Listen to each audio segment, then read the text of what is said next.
1933 भारत की आज़ादी की लड़ाई अब और तेज हो चुकी थी। 1930 के नमक सत्याग्रह और 1932 के आंदोलनों के बाद अंग्रेज सरकार समझ चुकी थी कि अब भारत को ज़्यादा समय तक गुलाम रखना आसान नहीं होगा। लेकिन 1933 में हालात थोड़े अलग थे। इस साल लड़ाई सिर्फ सड़कों पर नहीं बल्कि सोच और समाज के अंदर भी लड़ी जा रही थी। महात्मा गांधी का नया संघर्ष। 1933 में महात्मा गांधी ने एक बड़ा फैसला लिया। उन्होंने महसूस किया कि सिर्फ अंग्रेजों से लड़ाई काफ़ी नहीं है। देश के अंदर भी बहुत बड़ी समस्या है, छुआछूत, अनटचबिलिटी पूर्णविराम। इसलिए उन्होंने एक नया आंदोलन शुरू किया, हरिजन आंदोलन। गांधी जी ने कहा, जब तक समाज में बराबरी नहीं आएगी तब तक असली आज़ादी नहीं मिल सकती। उन्होंने पूरे देश में यात्रा शुरू की, लोगों को समझाया, मंदिरों के दरवाजे खुलवाने की कोशिश की। अंग्रेजों की सख्ती जारी। उधर अंग्रेज सरकार भी चुप नहीं बैठी थी। उन्होंने कई जगहों पर सख्ती बढ़ा दी। लॉर्ड विलिंगडन, जो उस समय वायसराय थे, उन्होंने आंदोलन को दबाने के लिए कड़े कदम उठाए। कई नेताओं को जेल में डाला गया। सभाओं और रैलियों पर रोक लगाई गई। प्रेस पर भी कंट्रोल बढ़ाया गया। लेकिन ये दबाव लोगों के हौसले को तोड़ नहीं पाया। राजनीति में नई हलचल। 1933 में भारत की राजनीति भी बदल रही थी।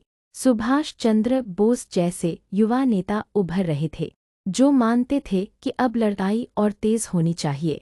वहीं दूसरी ओर कुछ नेता शांतिपूर्ण तरीके से आगे बढ़ना चाहते थे, यानी कांग्रेस के अंदर भी अलग अलग विचार बनने लगे थे। दुनिया का असर भारत पर। 1933 में दुनिया भी बदल रही थी। जर्मनी में एडोल्फ हिटलर सत्ता में आ चुका था। इसका असर पूरी दुनिया पर पड़ रहा था और अंग्रेज सरकार भी अपनी ताकत बनाए रखने में लगी थी। इसका असर भारत पर भी पड़ा।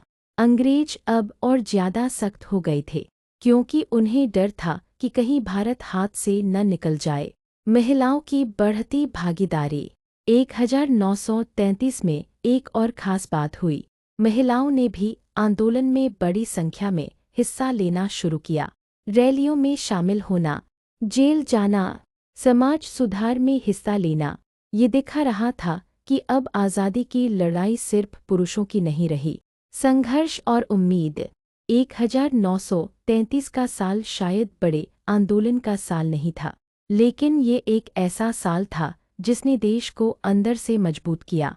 समाज सुधार शुरू हुआ, लोगों में जागरूकता बढ़ी, नई सोच पैदा हुई और सबसे बड़ी बात, लोगों का हौसला पहले से ज़्यादा मजबूत हो गया। अंत में 1933 ने ये साबित कर दिया कि आज़ादी सिर्फ लड़कर नहीं, बल्कि समाज को बदलकर भी हासिल की जाती है। और यही सोच आगे चलकर भारत को आज़ादी की ओर ले गई। अगर आप जानना चाहते हैं कि 1934 में क्या हुआ और कैसे आज़ादी की लड़ाई और आगे बढ़ी, तो कमेंट जरूर करें। मैं अगली स्टोरी उसी पर लेकर आऊँगा।